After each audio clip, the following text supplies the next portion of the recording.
আপুনি নিশ্চয় কুকুৰৰ যৌন মিলন বা সংগম কৰা দেখিছে।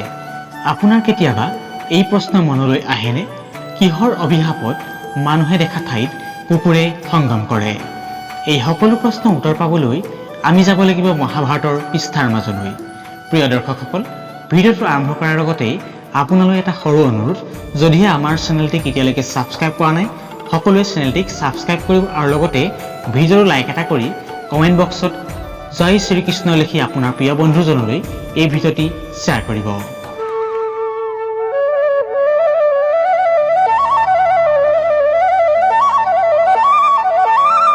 প্ৰিয় দৰ্শকসকল, মহাভাৰতৰ কথা অনুসৰি কথিত আছে যে যেতিয়া অৰ্জুন বিজয় হৈছিল তেতিয়া পাণ্ডৱ আৰু দ্ৰৌপদী সকলো মা কুন্তীৰ ওচৰলৈ আহিছিল আৰু ঘৰৰ বাহিৰৰ পৰা মাত লগাইছিল যে মা চোৱা, আজি আমি তোমাৰ বাবে কি লৈ আনিছোঁ। সেই সময়ত মাতা কুন্তী খাদ্য বনোৱাত ব্যস্ত হৈ থকাৰ বাবে একো নচোৱাকৈ বা একো নেদেখাকৈ যি আনিছা সকলোৰে মাজত ভগাই ল'বলৈ অনুৰোধ জনাইছিল। প্ৰিয় দৰ্শকসকল, নহয়নে আচৰিত হ'ব লগা কথা? আৰু ইয়াৰ ফলস্বৰূপে পাণ্ডৱে মাকৰ কথা মনা আৰু কৰ্তব্য পালন কৰাই আছিল তেখেতলোকৰ মহান ধৰ্ম আৰু কৰ্তব্য। কোনো চিন্তা নকৰাকৈ মাকে কোৱাৰ মতে 5 পাণ্ডৱে দ্ৰৌপদীৰ লগত বিবাহ পাশত আবদ্ধ হ'ল। প্ৰিয় দৰ্শকসকল, দ্ৰৌপদীৰ 5জন স্বামী আছিল। সেইবাবে জগতৰ শ্ৰীহৰি শ্ৰীকৃষ্ণই এই কথা নিৰ্ধাৰণ কৰিলে যে দ্ৰৌপদী প্ৰতি বছৰে এজন পাণ্ডৱৰ লগত থাকিব আৰু এনেকৈয়ে সময়বোৰ অতিবাহিত কৰি গৈ থাকিব। যোন পাণ্ডৱ দ্ৰৌপদীৰ লগত থাকিব তেওঁৰ পাদুকাযোৰ কোঠাৰ বাহিৰত থৈ আহিব লাগিব। তেতিয়া গম পাব যে কোঠাত দ্ৰৌপদী অকলে নাই। যোনে এই নিয়ম ভংগ কৰিব তেওঁ এবছৰলৈ বনবাস খাটিব লাগিব। এই নিৰ্ধাৰণ কৰিলে জগতৰ শ্ৰীহৰি শ্ৰীকৃষ্ণই।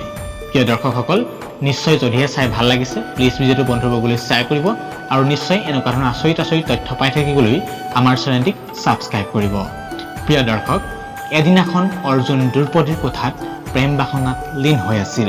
তেতিয়া সেই সময়ত এটা কুকুৰে আহি খেলি খেলি কোঠাৰ বাহিৰত থকা চৰণ পাদুকাযোৰ লৈ গ'ল আৰু কিছু সময়ৰ পিছত ভীম আহিল আৰু ভীমে বাহিৰত কোনো ধৰণৰ পাদুকা দেখা নাপালে।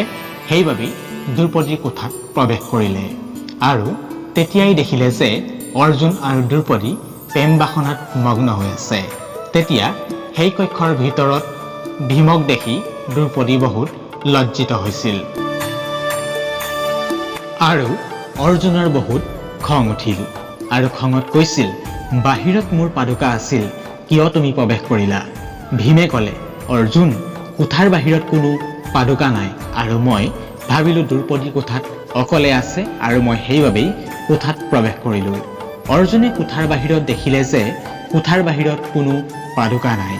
ভীম আৰু অৰ্জুনে পাদুকাযোৰ বিচাৰিবলৈ ধৰিলে আৰু অৱশেষত কাষৰে অৰণ্যত দেখা পালে যে কুকুৰ এটাই অৰ্জুনৰ পাদুকাযোৰৰ লগত খেলি আছে।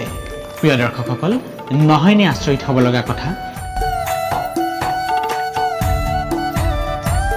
এই সত্যতা দেখাৰ লগে লগেই দ্ৰৌপদীয়ে কুকুৰক অভিশাপ দিলে যে আজি তোমাৰ বাবেই মোক সংগম কৰা কোনোবাই দেখা পালে আৰু মই লজ্জিত হ'ব লগা হ'ল। প্ৰিয় দৰ্শকসকল, ঠিক সেইদৰেই তোমাৰ সংগম কৰা বিশ্বই দেখিব।